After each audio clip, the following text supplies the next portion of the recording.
தூக்கத்தில் காண்பதல்ல உன் கனவு, உன்னை தூங்க விடாது செய்வது உன் கனவுன்னு அப்துல் கலாம் சொன்னாரு. அப்ப நமக்குள்ள இருக்கக்கூடிய பேர்னிங் டிசையரை எப்படி ஐடென்டிஃபை பண்றது?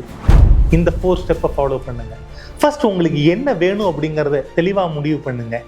2வது, அது நடந்தா என்ன நடக்கும் அப்படிங்கிற கேள்விக்கு 10 ஆன்சர்ஸை எழுதுங்க.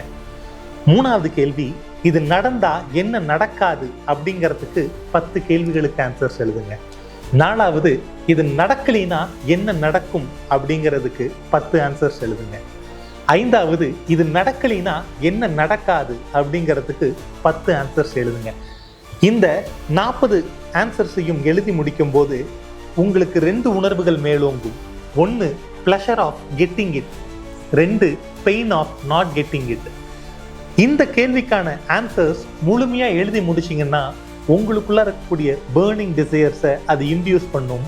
நீங்க எந்த ஒரு விஷயத்தை அடையணும்னு நினைச்சாலும் சரி, கட்டாயம் உங்களை அடைய செய்யும். Signing off, CK, an optimist.